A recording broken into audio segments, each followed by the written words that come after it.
Well, hello everybody. Welcome back to Life and Times of Crazy Patrick. I'm here at the village of Old Mesilla. This village, I've had you here before. This is El Patio Cantina. Been here for years. It has a pretty interesting history. I'll put this here where you can hopefully be able to read it if you want to read along.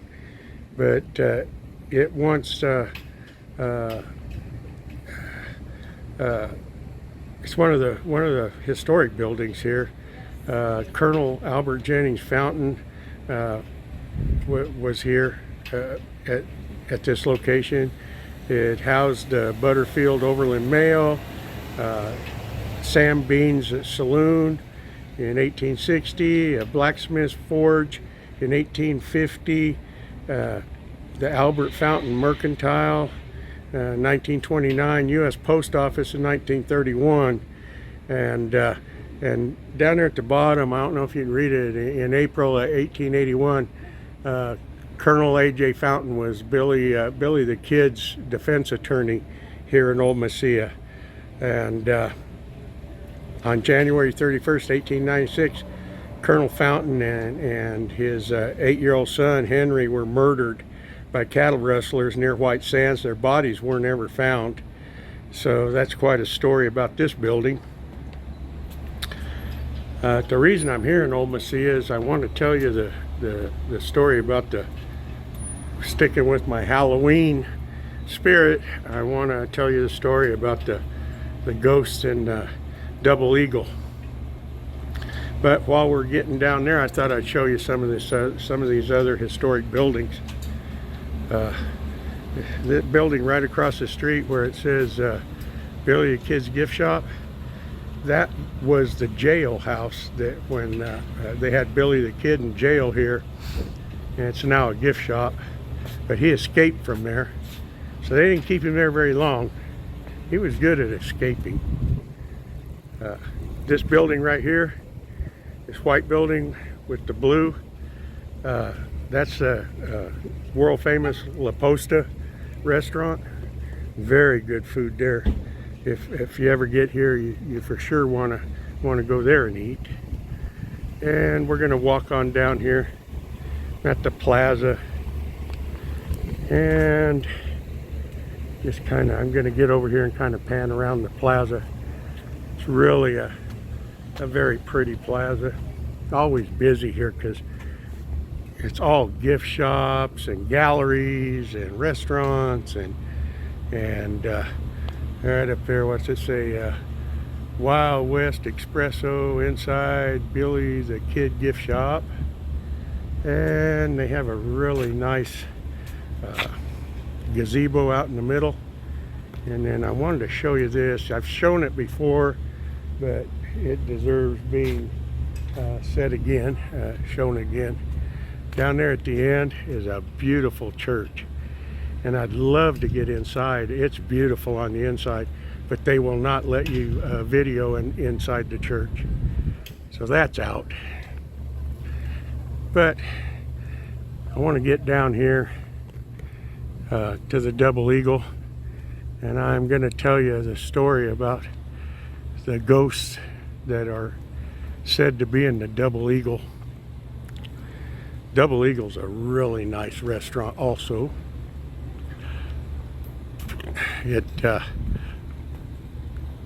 I asked permission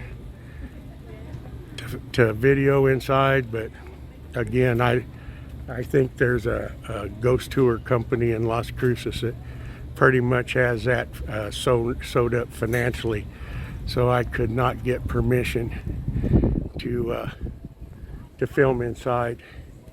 I'm going to kind of stand over here where it's kind of shady, because it is getting a little warm out here today. It's probably getting up in the 90s, but this is the building the Double Eagle's in, right here. And the story goes, this building was built way back in the 1800s. It was a home to the Mays family. They were a very wealthy well-to-do family, and Senora Mays, she ruled the roost. She had a son, oldest son, that was a teenager at the time, and she had a maid that was a young, beautiful girl. Her son's name was Armando. The maid's name was Inez. Well, lo and behold, Armando fell in love with Inez, and they would secretly get together, and Senora Mays, she found out about what was going on, and she forbid Armando from spending time with Inez. Her plans was that Armando was going to marry into another wealthy, well-to-do family. There was no way she was going to allow Armando to marry a peasant girl. But they still continued to see each other behind her back. They were in love, you know, they were kids in love. And she had been away from on a trip, and upon her return, they did a lot of the family did a lot of business in Santa Fe, so she may have been on a trip to Santa Fe. But when she returned, hold on, folks, I'm gonna wait a minute. I got some people walking by. When she returned from her trip, she got home and she was looking for Armando, and she found him. He was in his bedroom, and he was not alone. He was in his bedroom with Inez, and she caught him in the act. And she was furious. She went insane. She ran and she grabbed a pair of scissors. She did a lot of sewing, and she grabbed a pair of scissors and she ran back and she started stabbing Inez. And Armando, trying to save Inez, jumped in between them, and in her fury, she stabbed Armando. And well, Inez died pretty much right there on the spot. But Armando lasted a few days, but he did die. And it's believed that these two teenage spirits are still in this building, and they rearrange furniture, just do mischievous stuff. Nothing bad. It's just like a couple teenagers pulling pranks on people, and that's kind of their MO. The restaurant has a huge, heavy front door, and people have seen the door open and close by itself. Like I say, furniture gets rearranged. Employees are here, pots and pans in the kitchen banging around, and go in there and nothing's out of place. Employees have even heard a female calling out their name, and it's even said that one manager, before he closed up at night, he poured a couple glasses of wine, and he poured one for himself and one for Armando, and so he made a toast to Armando, and drank his wine, left the other glass of wine sitting there, and supposedly the next morning when he came into work, the glass was sitting there, but it was empty.